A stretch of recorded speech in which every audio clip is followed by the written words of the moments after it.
Hi friends, എല്ലാവർക്കും നമ്മളുടെ പുതിയ വീഡിയോയിലേക്ക് സ്വാഗതം. അപ്പോൾ നമ്മൾ എലൈറ്റിൻ്റെ മൈദ വെച്ചിട്ടാണ് കേട്ടോ പൊറോട്ട റെഡിയാക്കുന്നത്. അപ്പോൾ അതിന് വേണ്ടിയിട്ട് നമുക്ക് ഇത് നല്ല സോഫ്റ്റ് പൊറോട്ട ഉണ്ടാക്കാനായിട്ട് എലൈറ്റിൻ്റെ പൊടി നല്ലതാണ് മൈദ വാങ്ങിക്കുവാണെങ്കിൽ കേട്ടോ.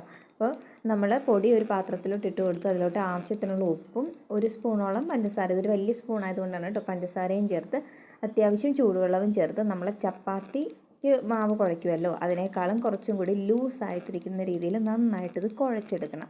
അപ്പോൾ കുഴച്ചെടുക്കുമ്പോൾ ഈ ഒരു പരുവത്തിലായിരിക്കും നമുക്ക് കിട്ടുന്നത്. ഇനി ഈ ഒരു മാവിനെ നമുക്ക് നല്ല രീതിയിലൊന്ന് സോഫ്റ്റ് ആക്കി എടുക്കണം. അപ്പോൾ അതിന് വേണ്ടിയിട്ട് കുറച്ച് വെളിച്ചെണ്ണ നമ്മൾ ആദ്യം ഈ മാവിൻ്റെ മുകളിലോട്ടൊന്ന് തടവി കൊടുക്കുക. അതിന് കഴിഞ്ഞതിന് ശേഷം വീണ്ടും ഒന്നും കൂടി നമ്മളിതൊന്ന് നന്നായിട്ടൊന്ന് മിക്സ് ചെയ്ത് യോജിപ്പിക്കുകയാണ് കേട്ടോ, ഉരുട്ടി. അപ്പോൾ അതിന് ശേഷം നമുക്ക് ഈ മാവ് നന്നായിട്ട് സോഫ്റ്റ് ആക്കാൻ കിച്ചൻ്റെ സ്ലാബിലോ എന്തിൻ്റെങ്കിലും മുകളിലിട്ട് നന്നായിട്ടിത് സോഫ്റ്റ് ആക്കി എടുക്കണം. അത് ഒരു മണിക്കൂറോളം ഞാനിത് നന്നായിട്ട് ഇതുപോലെ അടിച്ചിടിച്ച് മാവ് സോഫ്റ്റ് ആക്കിയിട്ടുണ്ട് കേട്ടോ. ഞാനിത് രാത്രിയിലാണ് ചെയ്യുന്നത്, വെളുപ്പിനെ എനിക്ക് പൊറോട്ട ഉണ്ടാക്കാൻ വേണ്ടിയിട്ടാണ്. അപ്പോൾ ഓവർനൈറ്റ് ഫുൾ ഇരിക്കുമ്പോൾ നല്ല സോഫ്റ്റ് പൊറോട്ട നമുക്ക് ഉണ്ടാക്കിയെടുക്കാൻ പറ്റും.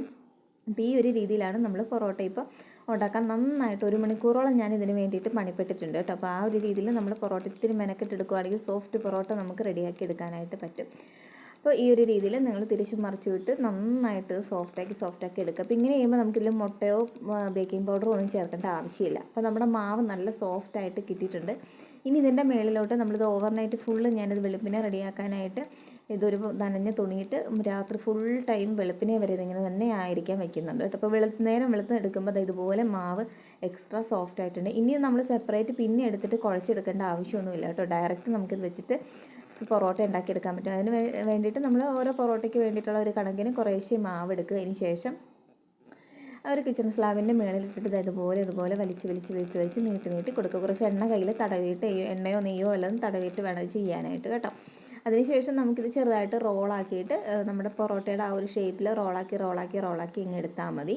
അപ്പോൾ നല്ല ഷേപ്പിൽ നമുക്ക് ലെയർഡായിട്ടുള്ള പൊറോട്ട ഉണ്ടാക്കിയെടുക്കാനായിട്ട് പറ്റും കേട്ടോ. ഈ ഒരു രീതിയിൽ ചുറ്റിച്ചെടുത്താൽ മതി. അപ്പോൾ നമ്മൾ ചുറ്റിച്ച് എടുത്ത് മാറ്റി വയ്ക്കുമ്പോൾ അതിൻ്റെ മുകളിലോട്ട് ആ ലെയർ കറക്റ്റായിട്ട് കിട്ടാനായിട്ട് നമ്മൾ അതിൻ്റെ മുകളിലോട്ട് കുറച്ച് എണ്ണയും കൂടി തടവി അങ്ങ് വെച്ചാൽ മതി, അല്ലാതെ വേറെ ഒന്നുമില്ല. അപ്പോൾ കണ്ടോ, ഞാൻ പൊറോട്ടയ്ക്ക് വേണ്ടിയിട്ടുള്ള ഇത്രയും കാര്യങ്ങൾ റെഡിയാക്കി വെച്ചിട്ടുണ്ട്. ഇനി നമുക്ക് കയ്യിൽ കുറച്ച് വെളിച്ചെണ്ണ തടവിയതിന് ശേഷം നമ്മുടെ ഉള്ളംകൈ വെച്ചിട്ട് തന്നെ ജസ്റ്റ് ഒന്ന് പരത്തി കൊടുക്കാം കേട്ടോ. ചപ്പാത്തിക്കോലൊന്നും എടുക്കേണ്ട ആവശ്യമില്ല. ഉള്ളംകൈ വെച്ച് പരത്തുമ്പോൾ തന്നെ നമുക്ക് ആ ലെയേഴ്സായിട്ട് കിട്ടും.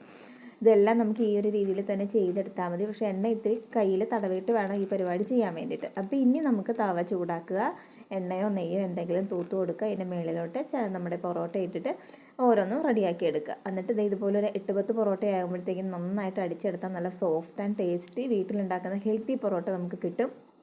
അപ്പോൾ ഈ ഒരു ട്രിക്ക് എല്ലാവരും ഒന്ന് പരീക്ഷിച്ച് നോക്കുക. ഈ ഒരു രീതിയിൽ നിങ്ങൾ പൊറോട്ട റെഡിയാക്കി എടുക്കുക. ഇപ്പോൾ വീഡിയോ ഇഷ്ടമായെങ്കിൽ ലൈക്ക് ചെയ്യുക. ഓക്കെ.